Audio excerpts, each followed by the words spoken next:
शहराला हादरवून सोडणारी एक धक्कादायक आणि तितकीच विचार करायला लावणारी घटना नुकतीच समोर आली असून मोबाईल दिला, फेसबुक उघडलं आणि संसार उद्ध्वस्त झाला, अशी चर्चा गल्लीबोळातून चहाच्या टपरीपर्यंत सुरू आहे. शहरातील मध्यमवर्गीय वस्तीत राहणाऱ्या एका नवऱ्यानं प्रेम, विश्वास आणि आधुनिकतेच्या नावाखाली आपल्या पत्नीला नव्या स्मार्टफोनचा हट्ट पुरवला. सोशल मीडियावर तीही इतरांसारखी अपडेट राहावी, जग पाहावं, नातलगांशी संपर्कात राहावं या निरागस हेतूनं त्यानं तिच्या हातात मोबाईल दिला. पण याच मोबाईलमधून सुरू झालेल्या फेसबुक ओळखीनं पुढे जाऊन पूर्ण शहराला चकित करणारा वळण घेतला.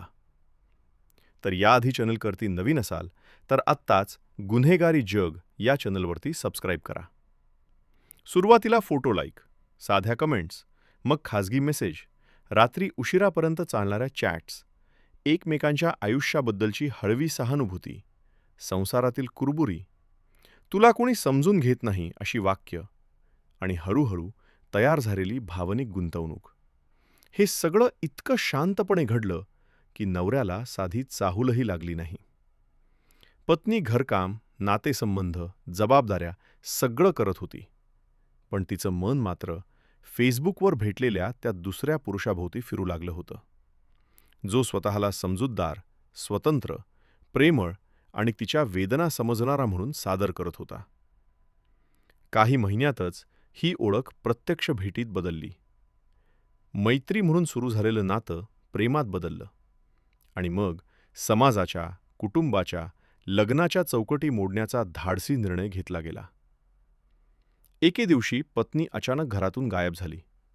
मोबाईल बंद, कोणतीही चिठ्ठी नाही आणि नवरा कामावरून परत आल्यावर घरात पसरलेली शांतता पाहून हादरून गेला. शेजाऱ्यांकडे चौकशी, नातेवाईकांना फोन, पोलीस ठाण्यात तक्रार सगळं सुरू असतानाच काही दिवसात धक्कादायक सत्य समोर आलं की पत्नीनं फेसबुकवर ओळख झालेल्या त्या व्यक्तीसोबत दुसरं लग्न केलं आहे.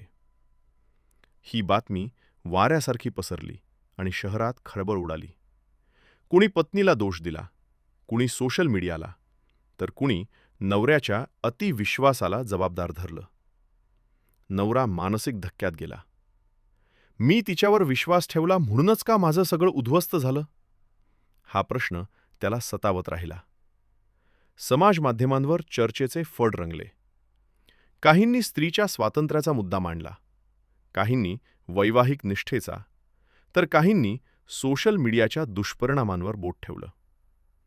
या प्रकरणामुळे शहरात पुन्हा एकदा लग्न, विश्वास, डिजिटल जग आणि वैयक्तिक जबाबदारी यावर गंभीर चर्चा सुरू झाली आहे.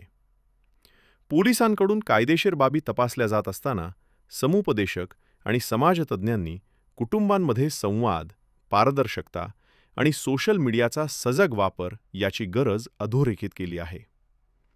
मोबाईल हे साधन आहे, नात्यांचा पर्याय नाही, असा संदेश देत ही घटना केवळ एका कुटुंबाची शोकांतिका न राहता बदलत्या काळात नातेसंबंध कसे जपायचे याचा आरसा ठरत आहे. आणि म्हणूनच आजही शहर चकित आहे. नवऱ्यानं दिलेला मोबाईल अख्खं आयुष्य कसं बदलून गेला. धन्यवाद.